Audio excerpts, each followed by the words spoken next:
So, we're here to talk about home ownership. The first little background about me. I've been in the mortgage business for around 30 years, and one of my favorite things is getting people into their first home. And if there's anything we take away from today, it's going to be a life skill that you can take forward and use knowing you know how the mortgage process works. So, let's get started. We're going to do a little bit of overview here, and the first couple of things is know basically how to create a budget, manage a budget, and know how much money you can spend on a mortgage.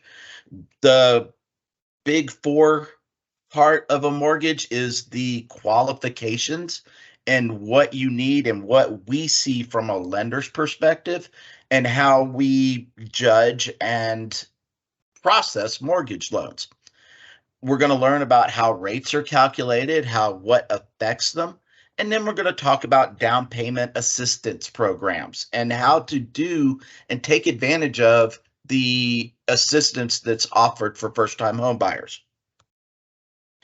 In the meantime, please fill out a survey. The more we get feedback from you, the better it is for us. We love hearing from our members. We love hearing from the public, and anything we can do to assist you and help you live greater is things that we want to know. So I'll give you a few minutes to scan these QR codes, or a few moments.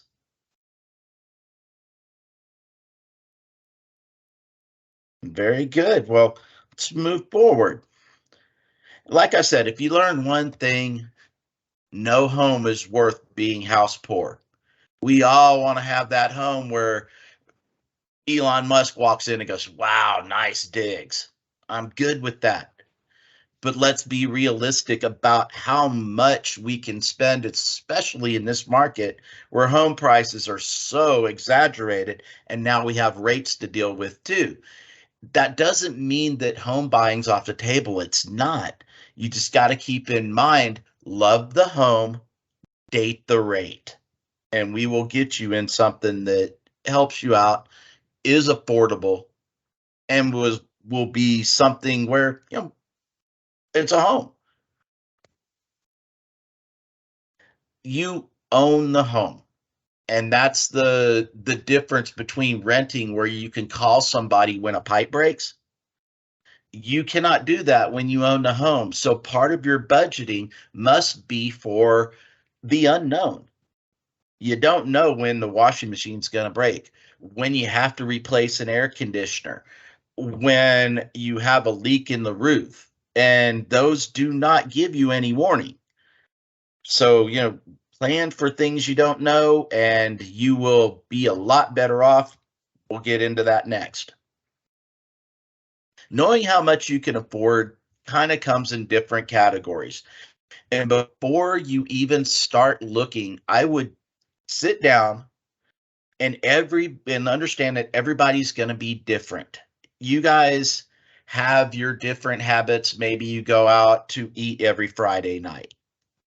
Maybe you have a hobby that hits you every Sunday that costs X amount of dollars and you're not willing to give that up. That's great. As long as we can account for it, we can do this. We can figure out what your housing money is going to be. The things that I look at are not the same as the things you look at when we are qualifying you for a mortgage loan. We look at your debts and your housing ratio. That housing ratio is 45% of what your gross income is. We do not take into account you going out to eat on Friday night or that Sunday afternoon hobby. That's in your budget. We also don't know we don't care how much you spend for food, daycare, things like that are your business, but they must be accounted for when you are making your budget. And I hope that makes sense. I know I can get on a little bit of a tangent, so I have to stop myself and make sure that I'm getting around to the point that you guys are individuals. You have your own individual budgets, and talk about them, flesh them out so you have an understanding. When I'm looking at first-time homebuyers, one of the first questions I ask is, how much do you think you can afford on a mortgage? And that mortgage is broken down in between what your principal and interest payment is, what your homeowner's insurance is, what your property taxes are, and possibly what your private mortgage insurance is. And we'll get into the definitions of all those in a little bit. But in that, now want you guys to take into a factor, how much money do I spend on car costs? How much money do I spend on food, daycare, all that other things, so that you have a realistic view of what happens after you sign the paperwork. Is we do not want you struggling every month to running on a razor's edge of $100 makes a difference of whether you make your mortgage payment or not. It's not fair. And knowing those things up front can avoid that later.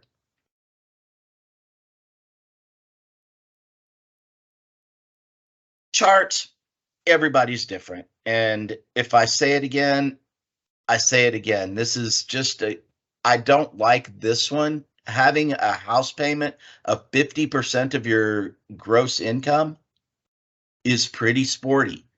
That, not many people carry a debt load of just 9% of their gross income and still put away 10% of their savings. There's a lot of variables on here to where we need to know, what happens when the air conditioner breaks. Do we have enough money in that savings account to get that taken care of? A good loan officer will ask you those questions. Maybe I won't get into the specifics unless you ask me to, but I will ask if those things are accounted for. Do we have any questions so far?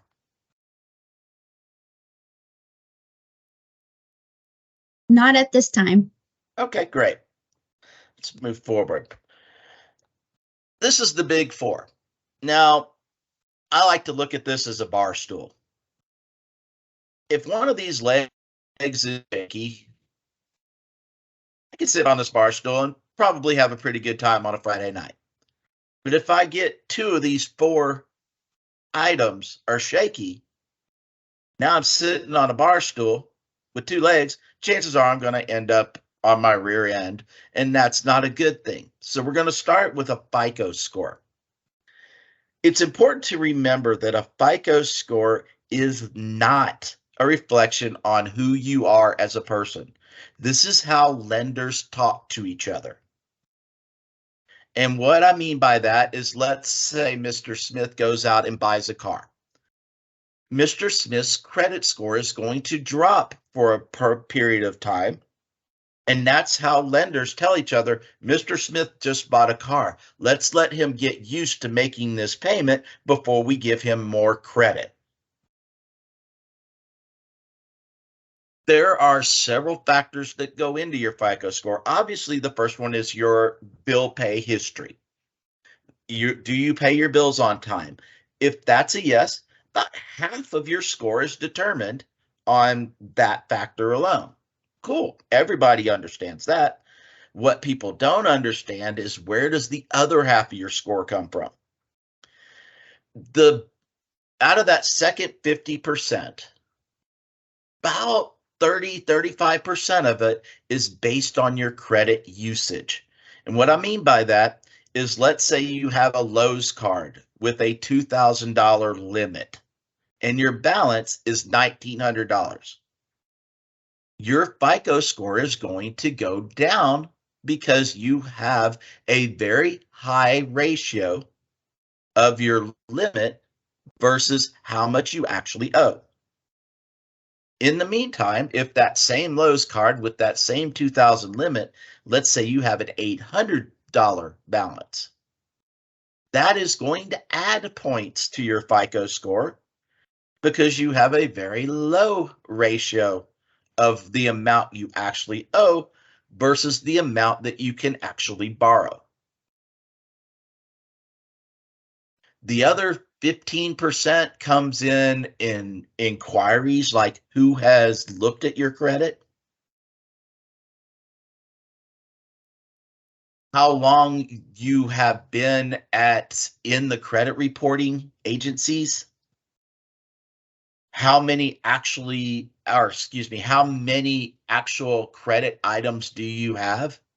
Obviously, if you have 3 open accounts, is going to work in your favor versus if you have 15 open accounts. They're going to look at things like medical collections, and trust me, I know doctors who have medical collections. There are things that are just going to go into that 15% that, yes, you could control to a certain amount of time, but you can also manipulate, especially with your balances that you owe on that FICO score. The other thing about FICO, I mentioned inquiries, and here is a word for the wise. About 10 years ago, Congress got with the 3 major credit reporting agencies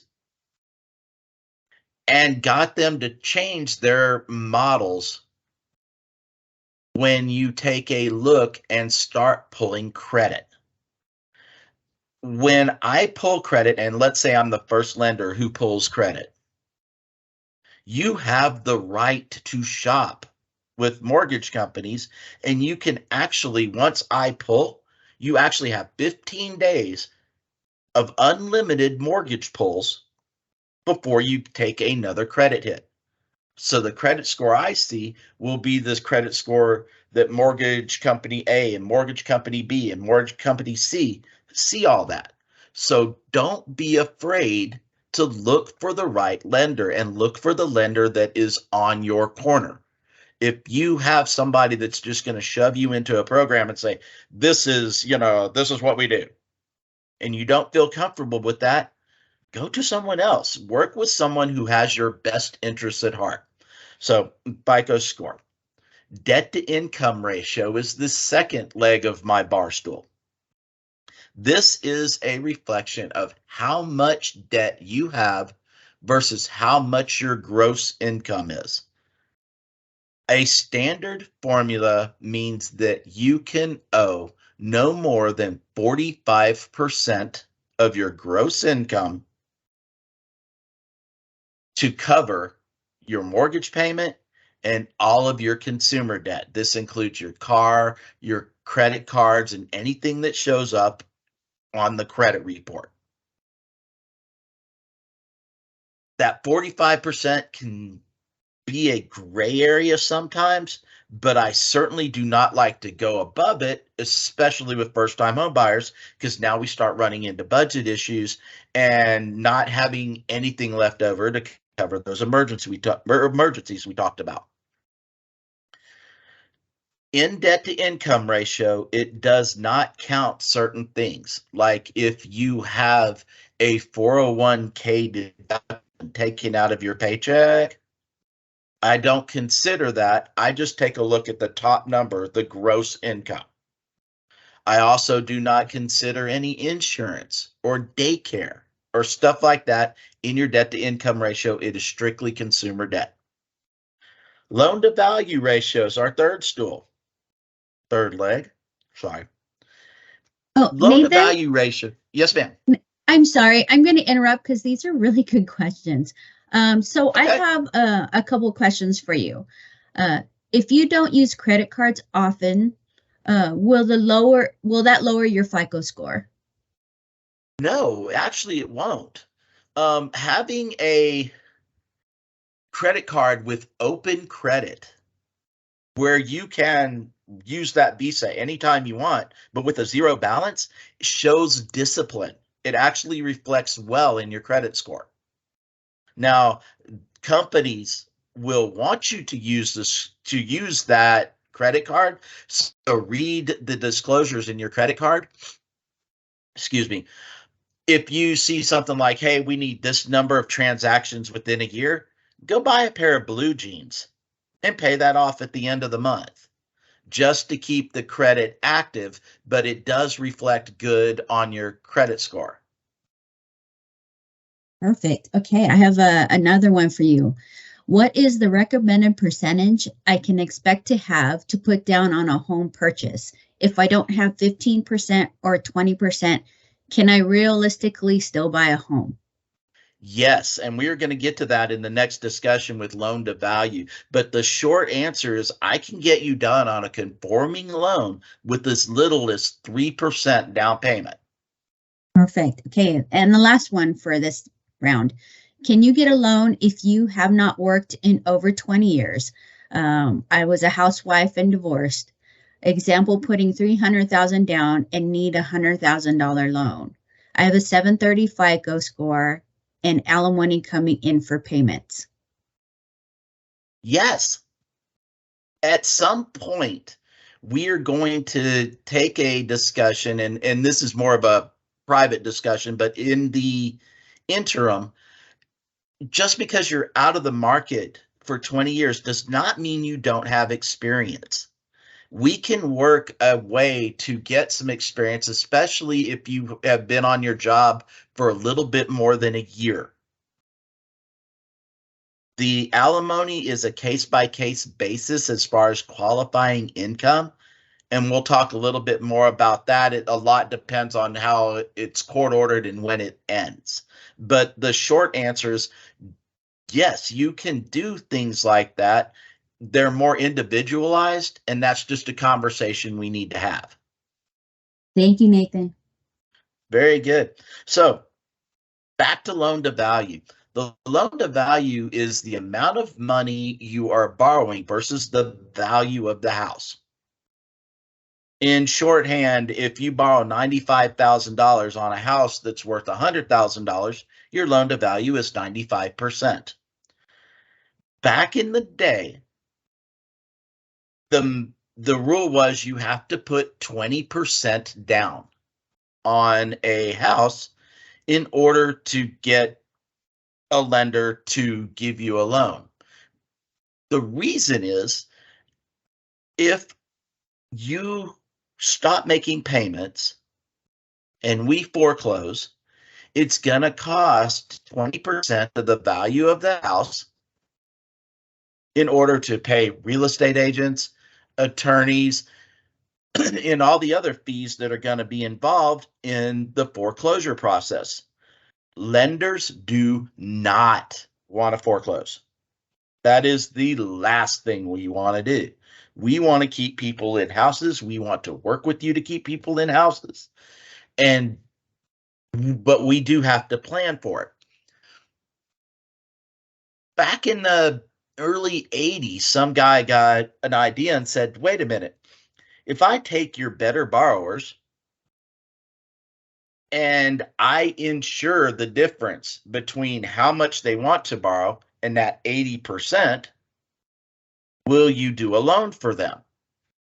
And lenders went, well, yeah, because if we do that same $95,000 loan, and if we have a loss, if we have a foreclosure, you're going to give us $15,000 to bring our balance down to that 80 that we need.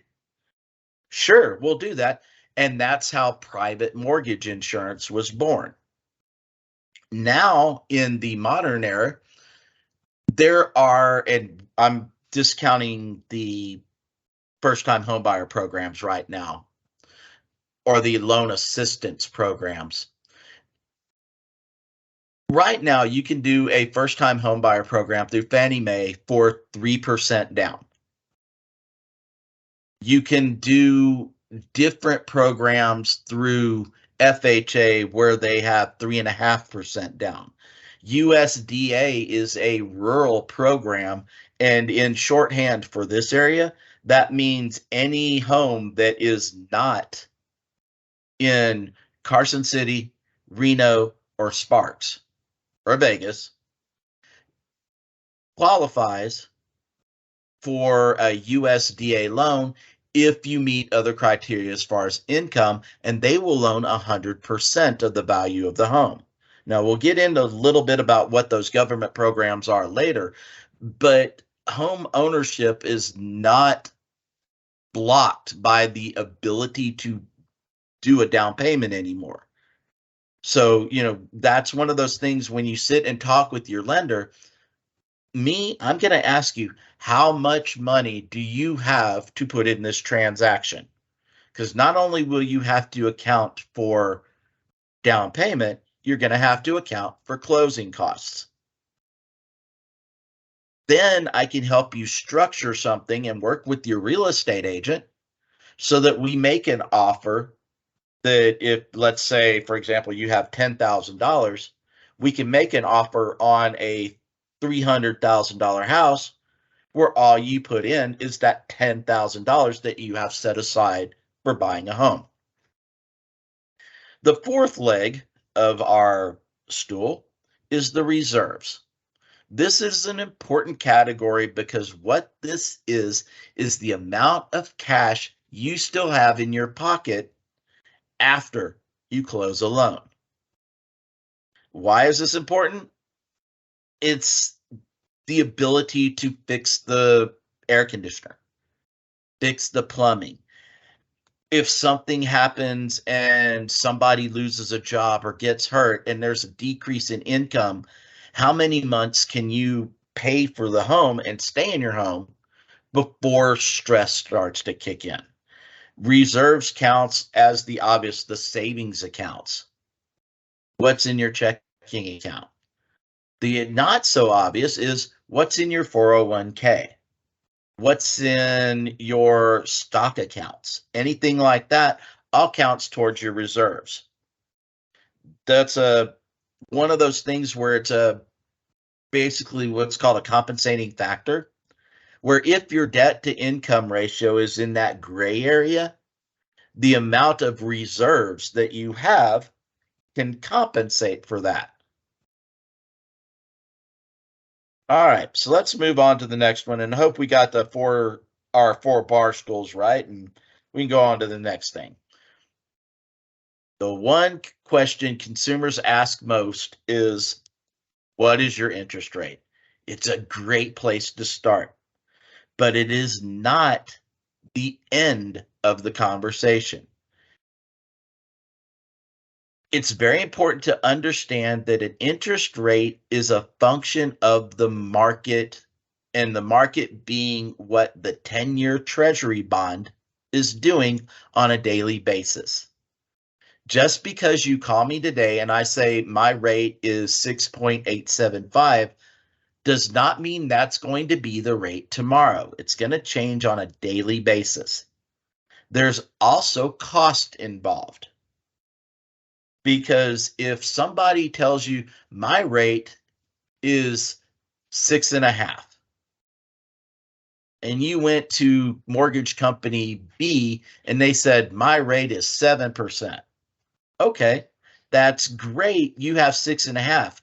But if that 6.5 costs you $20,000 in cash to buy down the rate versus that 7%, you need to take a look at how much money you're going to save on a monthly basis to see if that $20,000 investment is worth it. This is the most talked about and misunderstood part of the home loan process. That statement could be the most true part of this. And if you take anything away from this, this is the meat of our discussion. What affects rates?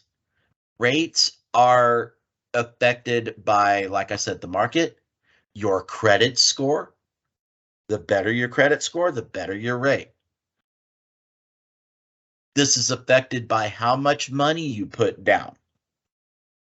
This is affected by various parts of what Fannie Mae or Freddie Mac or the government agencies are consider risky at the time you make the loan.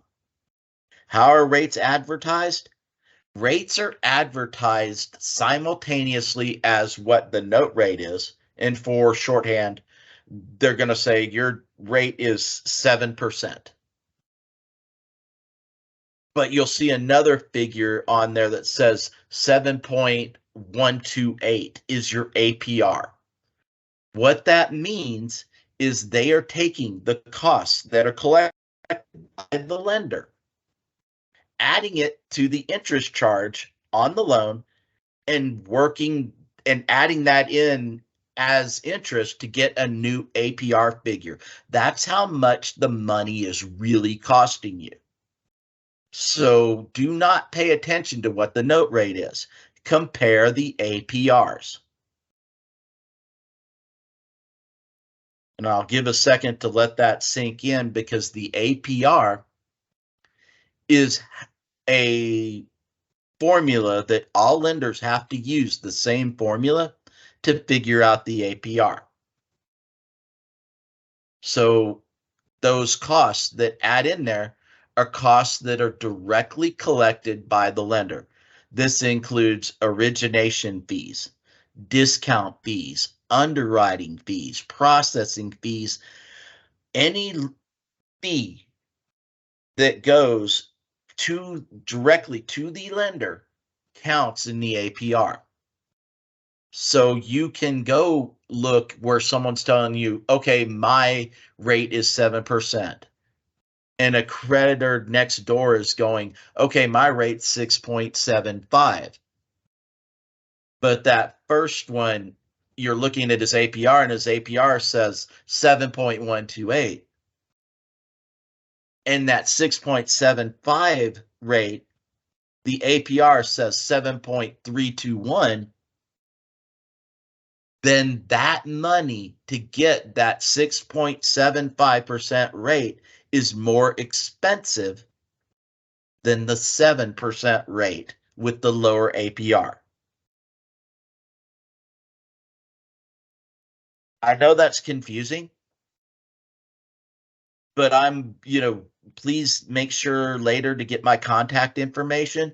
Even if you don't use me as a lender, please use me as a source so I can compare numbers for you and give you real cost on what's happening with your loan. The next subject is, what does locking in a rate mean? When you lock a rate, that means, okay, we have your loan is working. We have documents. We have a reasonable assumption that you are going to get approved, and you have found a house. Once you lock a rate, your rate is frozen. So if the market goes up the next day, your rate will not change. Conversely, if the market goes down the next day, your rate will not change. That is an area of expertise with mortgage loan officers. Good ones know how to read the market and can advise you accordingly. I always tell my borrowers, it is my job to give you options. It is your job to make decisions. And some people don't like to play that game. I'm perfectly fine with that. They will tell me, okay, just go ahead and lock. And let's lock, because we do not want to risk going upwards. Some people are a little bit more gambler, and they will ride out and see if rates will drop. Sometimes that works, sometimes it doesn't. But as long as you know what your choices are and you are making that decision, then do you. I mean, that's just a personal choice. How is my interest rate determined as a borrower? I went a little bit over that and what affects rates, but again, that's your credit score. That's how much money you're putting down. Your risk factors, like, are you a lower credit score, is a big hit. Um, the amount of money you're putting down, believe it or not, it's a better interest rate if you put down 5% versus putting down 20%. Because we have mortgage insurance on that 5% down, it means the lender's safe. We know we're going to get out of it. If we put down 20% and we have no mortgage insurance behind us, it's a little riskier, just in case we get a situation where house prices are going down, like now. So, talk about that with your loan officer, run scenarios, and make sure that you're getting the best interest rate and the best payment for your budget and your outlook? What is your rate? That is the end result of all factors coming together. Um, all the factors that I listed previously, just because John Smith got a rate of 7% does not mean you can't do better. And you may well be able to get better. Stop here. And Michelle, do we have any more questions? I do. So here's a few for you. The first one is, can a student with law debt of 86,000, good job, FICO score, but needs low payments? Not sure, the person said, not sure about the student loan repayment law will take effect. Can it stop that person from buying a home? How is student loan debt bill going to affect the loan? Great question. We don't know much about the student loan laws or repayment stuff. We know as much as you do. But for right now, there are different programs available for people with student debt. On the average, what they will do is take a 1% of the outstanding balance if you're not making a payment now and count that as the payment. So if you have a $1,000 student loan, that payment on a monthly basis that I use to calculate your debt ratio is $10. $86,000. Okay, $860 a month is what I'm going to count in your debt ratio. If I go through Fannie Mae, Freddie Mac has a different budgeting process and can actually cut that monthly liability for qualification purposes in half. So a lot depends on who's got the better rate between Fannie Mae and Freddie Mac. Can you afford the loan on the fully if I'm using $860 versus $430, and what program is actually best for you? In shorthand, yes, we can work around that. We just have to know the other factors like what's your income, where do you want to, you know, what's your expectations for down payment and that sort of thing so that we can get you in the correct program. There are programs out there that will completely discount student loans, but the rate that goes along with those programs is not really appetizing. So I kind of shy away from them. Thank you. Next. Okay. Next one. Can you speak a little bit about buying down rates? How does the process work? Can anyone buy down their interest rate? That is a great question. And yes, we can buy down interest rates. What that means is that you or an interested party is going to give the lender money to decrease the rate. And when I do this process, and I don't have a rate sheet up, so I can't, but I'll give you a good example. Let's say it costs $2,000 to drop your rate an eighth of a point. I'm going to take the difference in payments between what your natural rate is and what that decreased rate is. And let's say it costs that $2,000 and you drop $15 a month. Okay, we're going to divide. Michelle, do you have a calculator? I can pull one up for you. Well, 2,000 divided by 15. If you're saving $15 a month and you spent $2,000 to do it, it's going to take 133 months to get your money back. So we're going to take a look and say, okay, are you going to be in that property 133 months? Now, sometimes it's more than 2,000. Sometimes it's less than 2,000. Sometimes it's a $200 fee to drop that 0.25%. It just depends on what rates are. The best way to use that tool is get the seller to do it. The seller in most transactions, conventional and government, can put anywhere from 3 to 6% into the transaction on the buyer's behalf. So there's nothing wrong with telling that seller, sure, I will buy your house, but you're giving me $2,000 to buy down my rate. Then we can work that as it seems appropriate and make sure we have the discussion about, is the amount of money you're paying to buy down the rate advantageous to you, or are you better keeping that money in your pocket and keeping it as reserves, knowing that you won't be in the house, let's say 133 months. And I hope I answered that question, because that's That again, that's a market dependent answer. yeah, no, And that's awesome. we definitely want to go over that and review that while we're in the mortgage process. Okay, I have one Next, more question for you. What is the recommended minimum time of employment? good one. I like to see 2 years, but we can work with as little as 1 year, depending on what you were doing before.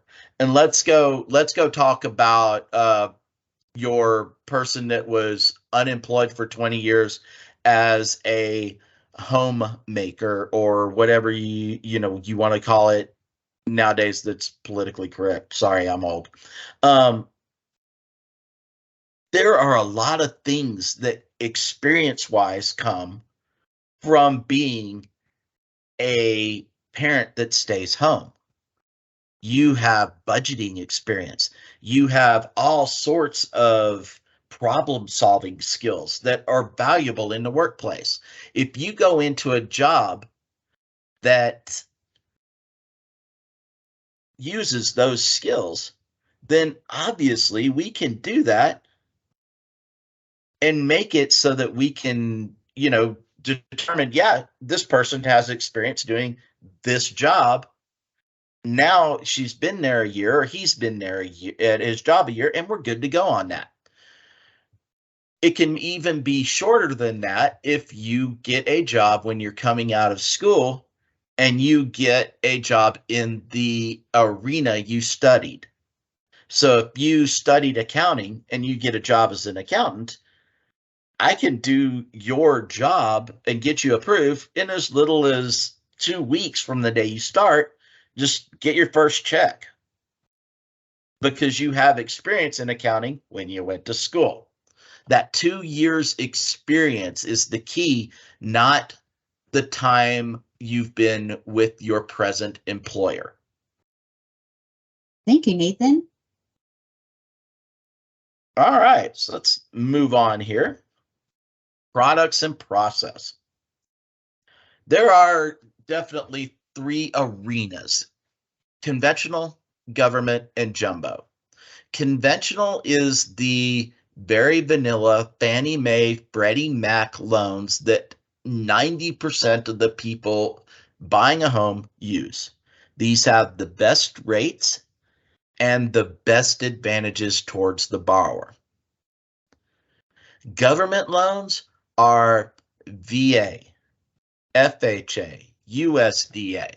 They are very good niche loans. They are designed for a lower down payment for the most part.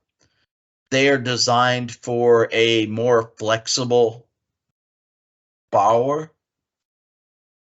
Maybe you have a lower credit score and the pricing is better on a government loan.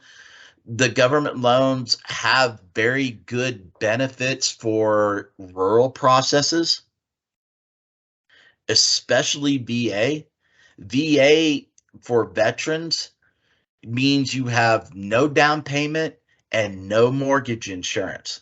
That's a great thing, and I use those anytime I get a veteran. USDA and VA, USDA and FHA are considerations when we are going through the qualification process. We're going to compare what the cost monthly on a conventional is and the cost monthly on a government is. And then there's a couple things on a government loan that we need to understand. Maybe the monthly payment will be lower, but the government loans have what's called a funding fee.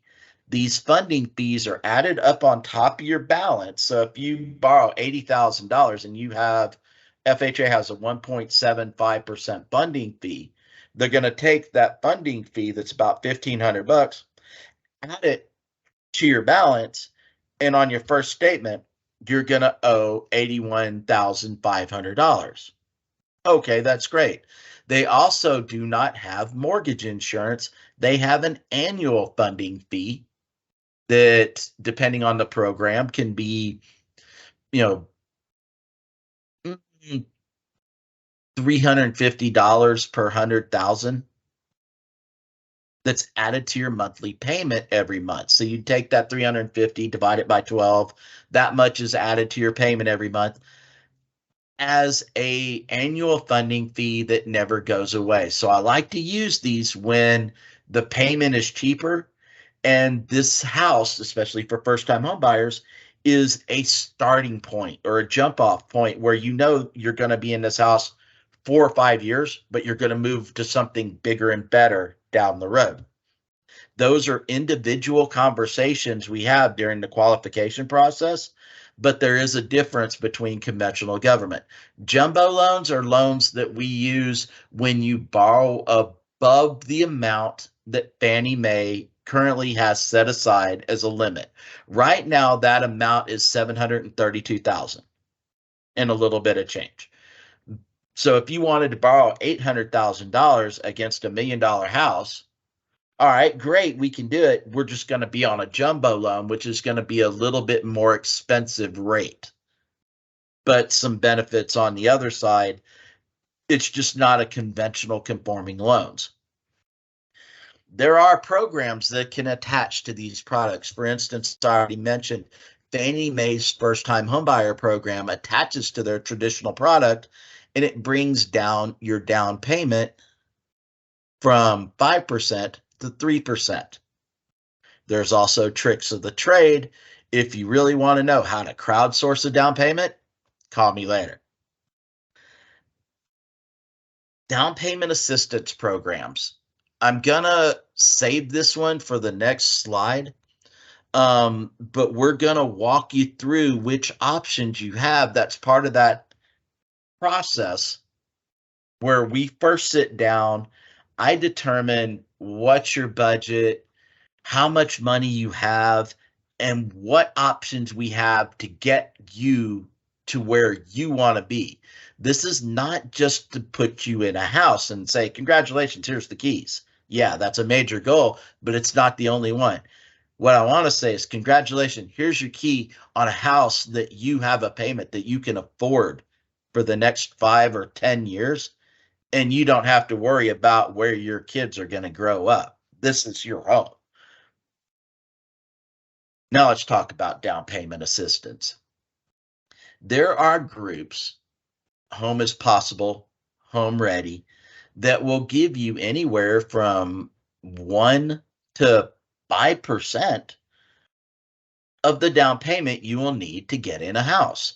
It's a great thing. What they do is they will lend you the money on a bond program, and then they will put what's called a silent second mortgage on your property.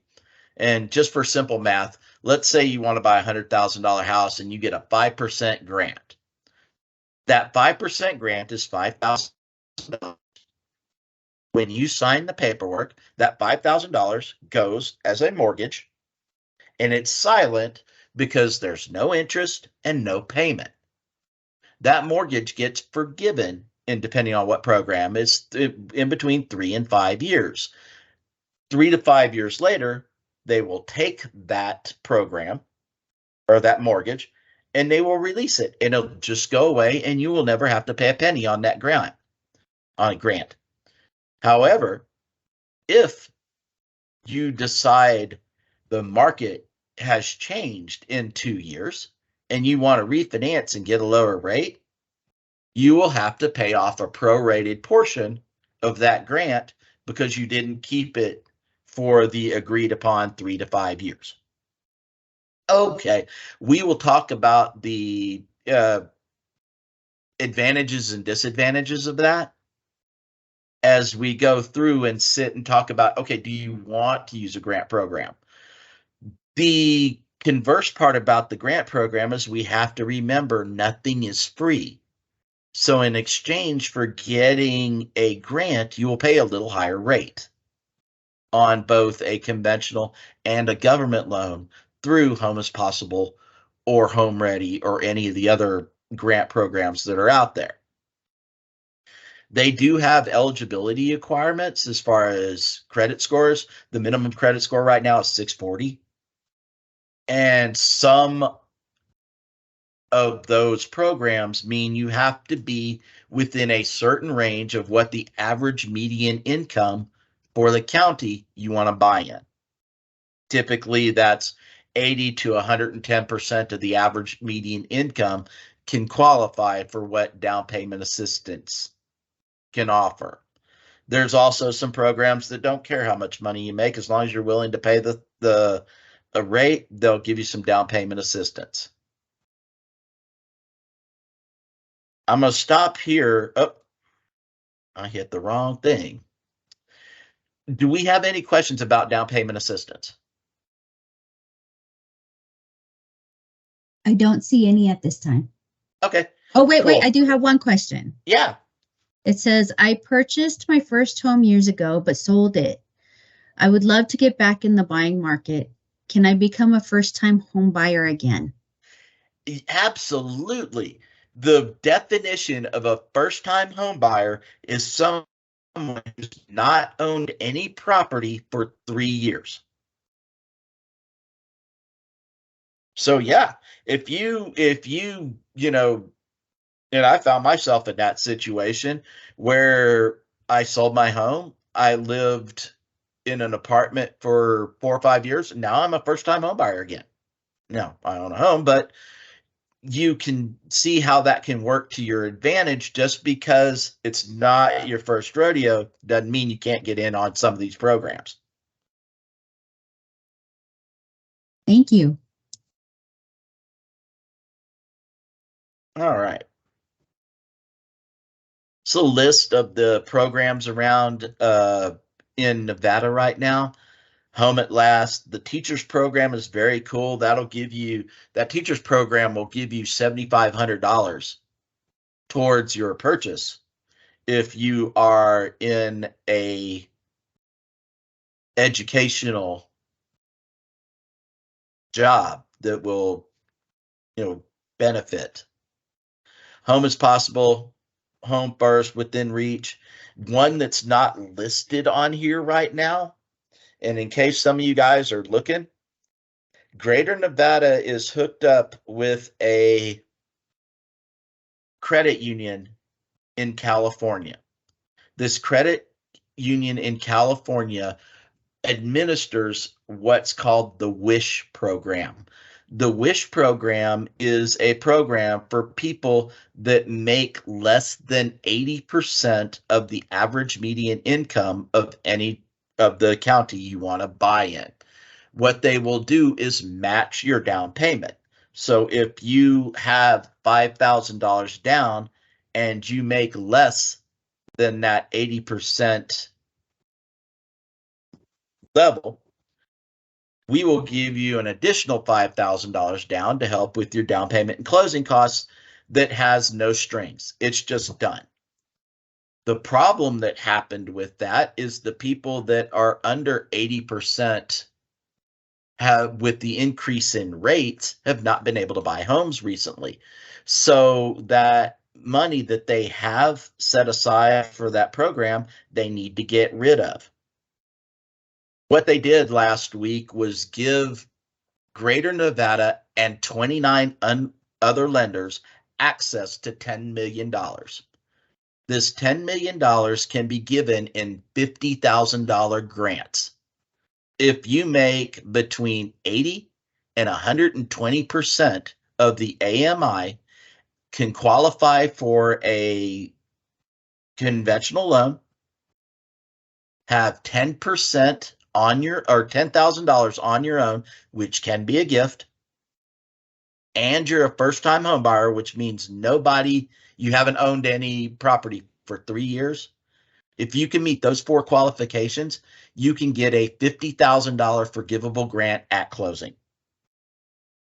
Hurry, hurry, because there's $10 million, $50,000 a piece. Do the math. That's 250 loans between 30 lenders. That money's not going to be there long. So if you have any questions about that, definitely reach out to me ASAP so we can get you working. I do have one more question. Sorry, Sure. Nathan. Does the teacher program down payment assistance still potentially raise interest rates? Yes. Yes, it does. So what we will do is we will take a look at what the teacher program is offering, and is the raise in the interest rate worth the $7,500 grant? Sometimes that a lot of times it works out that yes, it's worth it. Because if you go up an eighth of a point and your mortgage payment goes up $30, and you know you're gonna refinance as soon as we are out of this rut, and that's an individual opinion, but for the most part, when you go into a rougher economy, rates go up. As you get out of that, rates go down. If you think we're going to be out of this economy within the next 2 or 3 years, it's worth doing a little higher rate now, as long as you can afford the payment, because you will make money on that $7,500 grant. And that's an individual discussion. But for the most part, the answer is yes, but don't let it shy away from it. Thank you, Nathan. Any other questions? It doesn't look like I have any. Very good. Again, here's the surveys. Please help us out. We'd like to see any feedback that you have. Please don't put Nathan's glaring bald head. Made it hard to see the screen. We already know. The EverFi courses are wonderful. We want to make sure, again, that you own a home in the way that's beneficial for you. Make sure this has a very extensive list of the other costs of owning a home, and making sure you account for that in that initial budgeting process.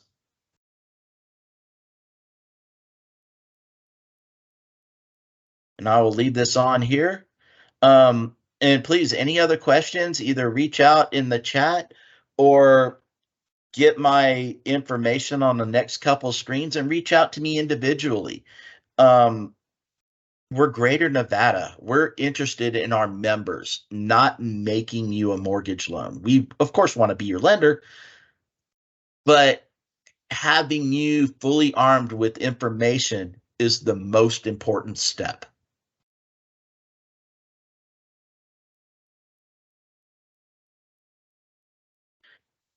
Here's my information. I can be reached pretty easily on either my direct line or my cell. A lot of times my cell's the best place. I return phone calls. If you call me in the morning and I don't answer, I'll call you by the afternoon. If you call me in the afternoon and I don't answer, I'll call you by the next morning. But I love having these discussions. I love talking about the individual things, and getting people into homes is the number one priority. I have never, ever known a millionaire or done a loan for a millionaire that doesn't own property. Michelle, we got anything next? All right, Nathan, I'm going to plug in. Hi, Nathan, and hello, Hi. everyone. My name is Saray. I'm the Community Relations Specialist here at Greater Nevada. I don't see any more questions at this moment, but just like Nathan said, if you do, we are 100% here for you for your questions. So Nathan's information is over in the chat, but not to worry. We'll be sending out some more information. So with that, I'll just say thank you so much, Nathan. I even learned today. So I appreciate your time. And thank you so much, everybody, for attending this Greater Financial Wellness webinar. And we hope we see you in the future. But again, if you have or need follow-up information, you can reach out to myself, but also expect an email from us with more information. And if you're interested in learning more about these webinars or any of the financial wellness and literacy programs that we talked about today, you can go ahead and hop on over. They're just on our website at gncu.org, and you can search for the Greater Financial Wellness Hub. If you want to revisit this webinar, it is recorded and it'll be posted on there at a later date. So not to worry. Again, I think I'm going to revisit this one or have a couple of my friends or family. My little brother just turned 18, and this is going to be a great one for him. So again, thank you, Nathan. And thank you, everybody. We'll leave it to the rest of the day. Thank you, everybody, for taking your time. It's really appreciated. Have a great day. Thank you.